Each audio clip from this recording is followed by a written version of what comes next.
मोदी सरकार आ गई और नरेंद्र मोदी जी जो हैं अपनी मीटिंग में चुन लिए गए हैं नेक्स्ट प्रधानमंत्री के लिए। आने वाले दिन में वो शपथ भी ले लेंगे और मार्केट जो है सेलिब्रेट कर रही है फुल ऑन और वेलकम कर रही है इस मूव को।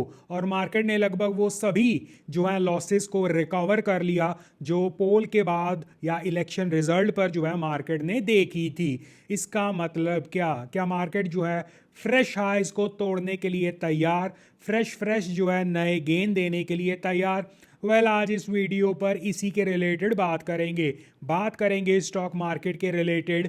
बीजेपी जो अभी सरकार जो है कंटिन्यू करने वाली है, उसके अलावा कौन से वो सेक्टर्स हैं, क्या मेरी एक्सपेक्टेशंस हैं, क्या प्रोज एंड कॉन्स हैं, और सबसे इम्पॉर्टेंट चीज़ दोनों तरफ की बात करेंगे, पॉजिटिव भी और अगर नेगेटिव है वो भी। और हर चीज़ को देखने का दो नज़रिए हो सकते हैं। एक कि ये सरकार आई है, ये जो है गठबंधन की सरकार है, कोई यहाँ से कुर्सी खींचेगा कोई वहाँ से। एक तरीका इसे देखने का ये है, और ये तरीका देखने के बाद पॉसिबली अगर तो आप जो है स्टॉक मार्केट में रिस्क मैनेज कर कर काम कर रहे हो तो शायद बात बन जाए, बट आप बहुत सारी ऐसी अपॉर्चुनिटीज़ को मिस कर दोगे जो शायद आपके सामने प्लेट पर सजा कर मिली हुई हैं।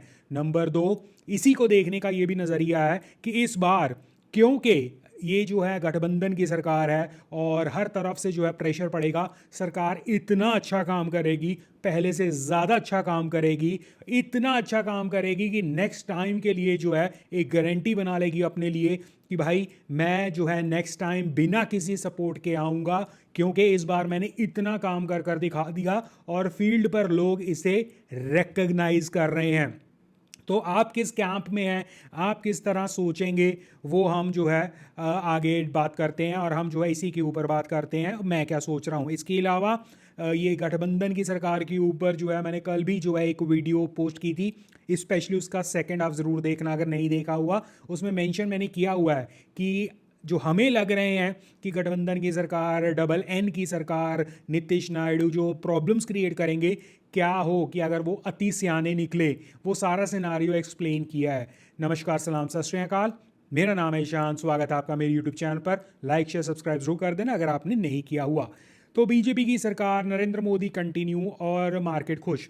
सबसे पहले एक नेगेटिव, मार्केट यहाँ से फुल्ली प्राइज इन कर कर अपने आप को फुल्ली जोश में जा रही है। इसे एक तरफ आप ऐसे देख सकते हैं, दूसरी तरफ ऐसे देख लीजिए कि मार्केट यहाँ से जो है नई स्टार्ट कर रही है। अब इसे कैसे बैलेंस आउट करना है वो बताएगा आपकी स्टॉक सिलेक्शन और रिस्क मैनेजमेंट। अब कौन से वो सेक्टर्स हैं और क्या एक्सपेक्टेशंस हैं। आपने पुरानी जो पिछले 5 साल की सरकार चल रही थी कंटिन्यूएशन में, उसमें देखा road, railway, infra, PSU sectors. अब कई लोगों का मानना है कि ये सभी सेक्टर्स जो हैं वो कंटिन्यू होंगे और ये और जो है तेज़ी से भागेंगे। शायद मेरा मानना ये नहीं है, बट मैं ये भी मानना चाहूँगा कि अगर रिटेल जिस तरह पैसा लेकर आ रहा है और जैसे पैसा लेकर आ रहा है, क्वालिटी के ऊपर फिर आप डिबेट नहीं कर पाओगे कि हर चीज़ जो है क्वालिटी पे या फंडामेंटल्स पे या वैल्यूएशंस पर क्यों नहीं चल रही है एंड ऑल दैट। अगर रिटेल उस तरह पैसा ला ही जाएगा तो भूल जाओ फंडामेंटल्स, भूल जाओ वैल्यूएशंस, तो वही होगा जो पिछले 2-3 सालों से होता आ रहा है। और अगर मार्केट को कोई झटका पड़ गया और झटका जो है थोड़ा सा एक्सटेंड हो गया तो ये पैसा टेस्ट होगा, फिर पता लगेगा किस में कितना है दम। बट इन सभी सेक्टर्स के ऊपर मुझे लगता है एग्जांपल के तौर पर रेलवेज। अब रेलवेज एक ऐसी थीम है जो हमेशा आपका फ्यूचरिस्टिक जो है वो आपको जो है लेकर जाएगी, आपको करना ही होगा उसका भला। अब रेलवे में सबसे ज़्यादा इम्पॉर्टेंट क्या है, रेलवे में सबसे ज़्यादा इम्पॉर्टेंट वो चीज़ें हैं जो उस रेल को चलाती हैं, बनाती हैं और रन करने में हेल्प करती है। उन कंपोनेंट्स को, उन चीज़ों को, उन सभी चीज़ों को आप अगर देख रहे हो और वो वैल्यूएशन वाइज आपको जहाँ भी मिले अच्छे तौर पर, वो एक कंटिन्यूएशन में स्टोरी बनती रहेगी। क्योंकि रेल या रेलवेज जो है वो एक कंटिन्यूएशन प्रोसेस है। चाहे सरकार जो है बीजेपी की जो काफ़ी जो है बिजनेस ओरिएंटेड रहती है, चाहे कोई डेवलपमेंट वाली सरकार आए, वो भी हर इंसान चाहेगा कि रेलवे का भला हो। अब उस रेलवे का भला होने में भले ही आप जो है टिकट सस्ती कर दो, बहुत ध्यान से सुनना ये, क्योंकि इसमें आप किस तरह स्टॉक सिलेक्शन कर सकते हो वो आप एनालाइज करो, और वैसे भी ये सारी मेरी एक्सपेक्टेशंस हैं। तो उसमें भले ही आप जो है टिकट जो है सस्ती कर दो, भले ही आप ऐसी जो है चीज़ें सस्ती कर दो जो डायरेक्टली रेलवे के साथ जो है एसोसिएट हैं, ये कहकर कि हम जो है लोगों को के ऊपर जो है बर्डन नहीं करना चाहते, बट वो चीज़ें जिस वजह से वो चलेंगी, एडवांस ब्रेकिंग सिस्टम, इसके अलावा जो है डिजिटल सिस्टम्स, इसके अलावा पावर, इसके अलावा और भी जो कंपोनेंट्स आप जो है ज़्यादा से आने हैं, आप ढूंढ लेंगे रेलवे में ऐसी क्या क्या चीज़ें लगती हैं, वो उसी कॉस्ट पर लगेगी, उसकी उतने ही पैसे देने पड़ेंगे, और उसमें कोई कोई डाउट नहीं है कि उसमें किसी भी तरह जो है वॉल्यूम श्रिंक होगा, वो तो बढ़ेगा ही बढ़ेगा। तो railway sector as a whole ऊपर से चले या ना चले in term of share price, उसके अंदर जो है ना वो डेफिनेटली चलना चाहिए मेरी एक्सपेक्टेशंस के हिसाब से। उसके बाद आता है रोड्स या इंफ्रास्ट्रक्चर।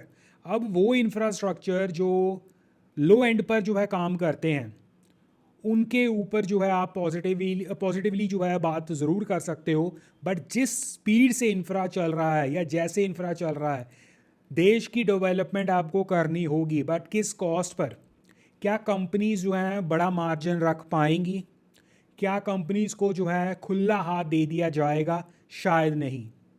एक टेंडर को जीतना अलग बात होती है, उस टेंडर में से 100 रुपया कमाना वर्सेस 10 रुपया कमाना वर्सेस 1000 रुपया कमाना डिफरेंट चीज़ होती है।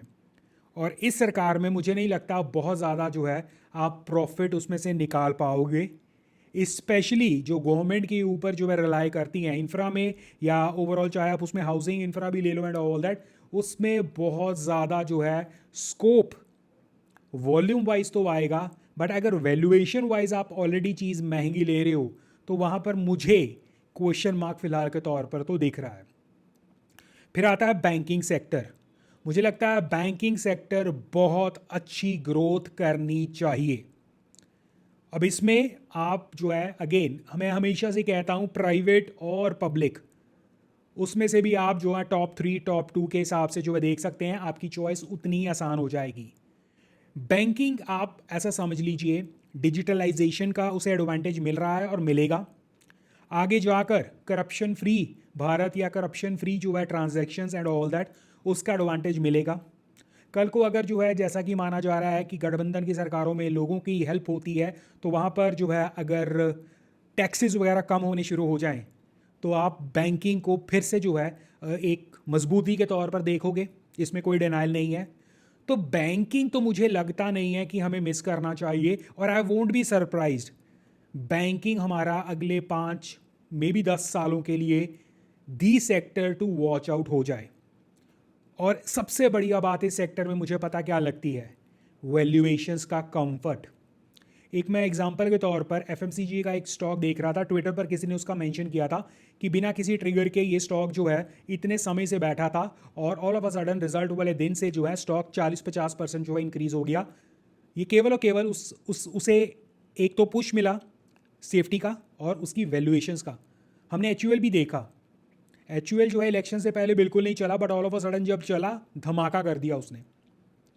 ये वो वैल्यूएशन का कंफर्ट है जो आपको देता है। सिमिलर टॉप प्राइवेट, टॉप आपके पीएसयूज इवन, जिनमें वैल्यूएशंस का कंफर्ट है, वो आपको डिसअपॉइंट तो बिल्कुल नहीं करेंगे। और मेरी एक्सपेक्टेशंस ये है कि ये सेक्टर विल बी वन जिसमें आप स्टार दे सकते हो। बाकी होगा या नहीं वो तो फ्यूचर बताएगा, बट एटलीस्ट सेफ्टी तो आपके साथ रहेगी, और वो बहुत इंपॉर्टेंट है। इसके अलावा जो है एफएमसीजी या आपका खाना पीना या आपका कंजम्पशन बेस्ड, कंजम्पशन और एफएमसीजी, इन दोनों को हमें थोड़ा सा डिफरेंट देखना होगा। एफएमसीजी जिसमें आपके जो है काफ़ी स्टॉक्स आ रहे हैं, अब उस कंजम्पशन वर्सेस एफएमसीजी को मैं किस तरह देख रहा हूँ। क्या आपको लगता है कि जब आप कार इस्तेमाल करते हो, टू व्हीलर इस्तेमाल करते हो, ट्रैक्टर इस्तेमाल करते हो, फ्लाइट्स इस्तेमाल करते हो, वो कंजम्पशन है? डेफिनेटली है। जब आप ब्रेड खाते हो, जब आप बिस्किट खाते हो, जब आप कोई चीज़ खाते हो लेकर एंड ऑल दैट, वो कंजम्पशन है। यस, वो एफएमसीजी है। नहाते हो, धोते हो, जो भी है। अब इन दोनों को ध्यान से सुनिएगा, एफएमसीजी की वैल्यूएशंस वो शायद आपको कंफर्ट ना दे।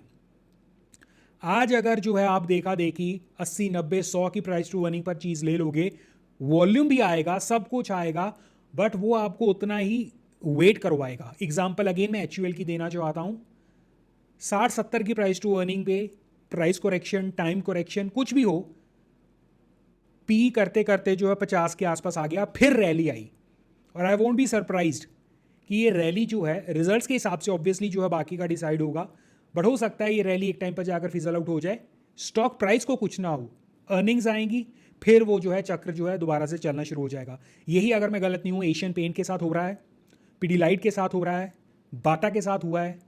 ये सभी कंजम्पशन में ऐसा नहीं कह सकते कि ये बुरे हैं, बहुत बहुत अव्वल दर्जे की कंपनियां हैं। प्रॉब्लम क्या हुई है इन्हें? प्रॉब्लम वही कि 60 70 80 90 100 से ऊपर की प्राइस टू अर्निंग, रिजल्ट्स वैसे ही आ रहे हैं या ठीक ठाक भी आ रहे हैं, बट उस वैल्यूएशंस को जस्टिफाई करने के लिए या तो टाइम वाइज या प्राइस वाइज करेक्शन लेना पड़ेगा। तो एफएमसीजी से ज़्यादा कंजम्पशन पे ध्यान दो। अगर रूरल इकोनॉमी जो है, लोगों के पास पैसा आ रहा है, जा रहा है, जो कुछ हो रहा है, इलेक्ट्रॉनिक्स, एसी, फ्रिज, इसके अलावा टू व्हीलर्स, मैं कह सकता हूँ फोर व्हीलर्स भी, बट टू व्हीलर्स पर ज़्यादा कंसंट्रेट करो। इन जैसी कंजम्पशन बिहेवियर, इन जैसी कंजम्पशन वाली थीम्स, इन जैसे कंजम्पशन वाले स्टॉक्स वॉच आउट फॉर, ये बहुत इंपॉर्टेंट है। फिर एक ऐसा सेक्टर है जिसकी ज़रूरत एक्सपर्ट्स के हिसाब से, एक कॉमन सेंस के हिसाब से, एक नॉर्मल सर्कमस्टांसेस के हिसाब से बहुत ज़्यादा है, वो है पावर की। पावर में अगर आपको कोई सही वैल्यूएशंस पर खिलाड़ी मिलता है, हाई वैल्यूएशंस पर नहीं, सही वैल्यूएशंस पर मिलता है, मुझे लगता है कि उस पर भरोसा करना बनता है। अगर वो डिविडेंड भी दे रहा है तो और अच्छी बात है, बट उसकी हिस्टोरिकल एक बार वैल्यूएशंस, उसकी प्रेजेंट वैल्यूएशंस, सेक्टर की वैल्यूएशंस, उस हिसाब से अगेन वैल्यूएशंस का कंफर्ट अगर होगा तो पावर सेक्टर तो मतलब आप ऐसा समझ लीजिए कहीं से भी, चाहे आप गठबंधन सरकार में हो, चाहे आप अलग हो, चाहे आप जिस मर्जी को फेवर करते हो, आप ये कह सकते हो कि पावर सेक्टर में जो है आपको वो प्राइसिंग इफेक्ट नहीं करने देंगे। वो कहेंगे भाई आप प्राइसिंग नहीं आगे कर सकते, बट वहाँ पर अगर वैल्यूएशंस का कंफर्ट होगा तो जो डिमांड है अगेंस्ट द सप्लाई, वो आपका काम कर देगी। इस वक्त जहाँ तक मुझे पता है, कुछ प्राइवेट में, कुछ सरकारी में, वो डिमांड बहुत है, सप्लाई ठीक है, वैल्यूएशंस का कंफर्ट है, डिफरेंट साथ में है, बट कुछ जिनमें काफ़ी लोग भी इंटरेस्टेड हैं, आई एम नॉट सेइंग वो चलेंगे नहीं या क्या दिस एंड दैट, ना ना ना, आई एम ऑल सेइंग अगर वैल्यूएशंस का कंफर्ट नहीं होगा तो डिस्पाइट सेक्टर बहुत डिमांड में रहेगा, स्टॉक प्राइस फिर भी शायद वो रिवॉर्ड आपको ना दे जो देना चाहिए। फिर IT, IT is extremely extremely important. आने वाला वक्त एआई हो सकता है, डेफिनेटली होगा भी, आईटी में ध्यान रखना। आईटी ही एक ऐसी जॉब है या एक ऐसा फील्ड है जो शायद जॉब्स बहुत प्रोवाइड कर सकता है। Look out for south side की, लुक आउट फॉर आपके बिहार यूपी नीचे वाली साइड की कंपनीज कौन सी हैं, क्या हैं। अगर किसी भी स्टेट को, स्पेशली आई थिंक इस सरकारों में जो है साउथ साइड में बहुत ध्यान दिया जाएगा, watch out for those companies as well. उसमें भी जैसे एग्जांपल के तौर पर टेक है, तो आई थिंक आपके लिए सबसे ज़्यादा बेटर अपॉर्चुनिटी प्रोवाइड करना यंगस्टर्स को, यूथ को, वो with the help of technology ही हो सकता है। तो टेक्नोलॉजी वाले शेयर्स, क्योंकि ये भी ध्यान रखेंगे हम कि कल को एआई आएगा, मैन्युफैक्चरिंग होगी एंड ऑल दैट, उसमें भी टेक्नोलॉजी मेजर पार्ट प्ले करेगी। और इस वक्त किसी के पास शॉर्टकट नहीं है कि आप जो है जॉब्स या एम्प्लॉयमेंट जो है जनरेट कर दो। टेक्नोलॉजी, आईटी के पास वो शॉर्टकट है, उन्हें डिमांड भी रहती है, वो सप्लाई भी करेंगे उस हिसाब से, और जो कहते हैं ना कि जल्दी से जो काम हो जाए वो यहाँ पर हो सकता है। इसके अलावा जो है और भी कई सेक्टर्स होंगे, और भी कई ऐसी जो है चीज़ें होंगी, हम उसके जो है ऊपर और आगे डिस्कस करते रहेंगे। बट आई थिंक मुझे लगता है ये हमने सब जो है पॉजिटिव वगैरह जो है बात की, और सेक्टर्स टू वॉच आउट, मेरी एक्सपेक्टेशंस। इसके अलावा भी क्योंकि मैंने कुछ ऐसे नोट्स बनाकर काम नहीं मैं करता हूँ, जो सीधा मेरे दिमाग में आया वो मैंने आपसे डिस्कस किया, वो शेयर किया मैंने एज माई ओपिनियन। अब कुछ जो है नेगेटिव पॉइंट्स भी डिस्कस कर लेते हैं। अब देखो, अगर आप ऑप्टिमिस्टिक हो तो ये सारी चीज़ें जो अभी तक हमने डिस्कस की हैं आपको इस पर विचार करना होगा, और मार्केट और आपकी नॉर्मल लाइफ इसके अराउंड जो है घूमेगी। यस आई अंडरस्टैंड वाटर की भी बहुत जो है प्रॉब्लम आने वाली है, दिस एंड दैट, वो सारी थीम्स भी इसके ऊपर चल सकती हैं, बट मेरा कंसंट्रेशन इस वक्त सिर्फ वहाँ पर है जो चाहे चिट हो या पट हो, हेड हो या टेल हो, ये चीज़ें तो ज़रूरी हैं। चाहे गठबंधन की सरकार तोड़ दे किसी चीज़ को, ज़बरदस्ती कर ले, या जो करंट सरकार है उसे प्रॉब्लम हो या ना हो, ये काम तो होने ही होने हैं, चाहे कोई भी ज़िंदगी में आ जाए। अब कुछ नेगेटिव पार्ट्स में, और मैं इसे फटाफट जो है नेगेटिव जो है फटाफट खत्म करूंगा। अब normally I don't want, should I से, एक्सपेक्टेशन तो कुछ भी हो सकती है, आई डोंट वांट ऐसा हो कि भाई ये काम नहीं करने देंगे, इन्हें सारी मिनिस्ट्री चाहिए तो सरकार को प्रॉब्लम, इन्हें सब चीज़ें फ्री में चाहिए तो सरकार को प्रॉब्लम, इन्हें जो है कोई हरकतें पसंद नहीं आई हैं तो सरकार को प्रॉब्लम, इन्हें जो है अपने स्टेट में अपनी जगह पर इतने फ्रीबीज करने हैं तो सरकार को प्रॉब्लम। अल्टीमेट मेजर प्रॉब्लम फिर जाएगी बैंक्स के ऊपर, फिर जाएगी मार्जिन्स के ऊपर, फिर जाएगी सरकारी कंपनियों के ऊपर।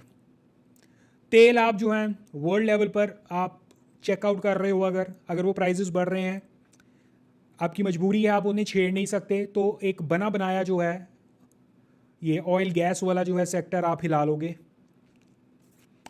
पावर वॉल्यूम का साथ मिलेगा, बच जाएंगे, बट जो ग्रोथ पाथ है वो पॉसिबली हाई वैल्यूएशंस वालों को सपोर्ट नहीं करेगा। एक डर अनस्टेबिलिटी का, कभी भी कुछ भी हो जाए, वो डर साथ में रहेगा। तो ये वो कुछ पॉइंटर्स हो सकते हैं एक अनस्टेबल गवर्नमेंट, और उस वजह से निफ्टी में फ्लक्चुएशंस, कभी जो है खबर आ गई, और चाहे वो खबर प्रूफ हो भी या ना हो, सही हो भी या ना हो, बस अफवाह फैल गई कि मोदी जी की जो है सेहत खराब लग रही है, तो पहला इंप्रेशन क्या आएगा? सेहत खराब होना वो दिक्कत नहीं है, दिक्कत ये है कि उसके बाद राजा की गद्दी वो सबकी नज़र में, गठबंधन की सरकार में ये बहुत बड़ी चिंता है। जब तक आपका राजा सही है, आपकी कॉमन जो है एक चॉइस हो सकती है तो ठीक, नहीं तो प्रॉब्लम। कभी भी अफवाह आ सकती है कि भाई ये नाराज़ हो गया, वो हमारा नाराज़ हो गया, उसने धमकी दे दी, ये हो गया, वो हो गया, मार्केट फिर से। तो इसका सोल्यूशन सिर्फ ये है, क्वालिटी, विजन। ट्रेडर्स के लिए जो है अच्छी खासी मेहनत आने वाली है, और अगर आप जेन्युइनली ट्रेडिंग करना जानते हो तो पॉसिबली आप सक्सीड शायद हो सकते हो, नहीं तो विजन के ऊपर, वैल्यूएशंस के ऊपर, सिट राइट के ऊपर, और time wise, that will help you more. Nifty volatility, fluctuations and all that will be something I will look forward. इसके अलावा risk management will be the highest priority आने वाले कुछ समय के लिए स्पेशली। उसके बाद जो है पता लग जाएगा, आदत सी पड़ जाती है, बजट आ रहा है, उसके बाद और जो है एक्सपेक्टेशंस और चीज़ें जो है क्लियर हो जाएंगी, क्योंकि बजट में भी एक्सपेक्ट कि अच्छी अच्छी चीज़ें मिलेंगी आम इंसान को भी। तो उसका मतलब बैंकिंग सेक्टर भी ध्यान रखिए, रूरल इकोनॉमी भी ध्यान रखिए। अगेन एफएमसीजी इस वक्त बहुत फेवर में है, एफएमसीजी वर्सेस कंजम्पशन पर बहुत ध्यान देना। यस, दोनों आप इकट्ठा लगा सकते हो, बट कंजम्पशन मैंने अभी समझाया, भूलना मत। इसके अलावा ये सब कुछ जो हमने डिस्कस किया, इसके अलावा बहुत कुछ रह गया है, वो मैं फिर कभी भी डिस्कस कर लूँगा, हो सकता है नेक्स्ट पार्ट भी बना दूँ कोई। आप कमेंट सेक्शन में बता देना अगर कोई टॉपिक काफ़ी रह गए होंगे, आप बताना कि इस टॉपिक के ऊपर मेरा क्या व्यू है, या आप क्या सोचते हो वो बताना, we will discuss accordingly. Disclaimer के तौर पर ये सब कुछ जो मैंने बात की, अगर मैंने सेक्टर बात की, मैंने स्टॉक बात की, या कुछ भी बात की, these all are my expectations and my opinion. मैं सही हो सकता हूँ, गलत हो सकता हूँ, उससे आपको प्रभावित नहीं होना है। बाइंग सेलिंग रिकमेंडेशन तो ये बिल्कुल नहीं है, ना आपको इन्फ्लुएंस करने का इरादा है, ये सिर्फ और सिर्फ जो है मेरी एक ओपिनियन है। बाकी आप मुझे प्लीज़ कमेंट सेक्शन में ज़रूर बताना, क्या अच्छा लगा, बुरा लगा, वो बताना, लाइक शेयर सब्सक्राइब कर बता देना एंड ऑल दैट। बाकी नरेंद्र मोदी जी जो है आ रहे हैं as a PM, congratulations, continuity की सरकार, और इस बार I expect more voices in the positive growth of the country, more work for the betterment of the country, or aggressively positive काम for the betterment of the country. बाकी आप मुझे बताना आपकी राय क्या है।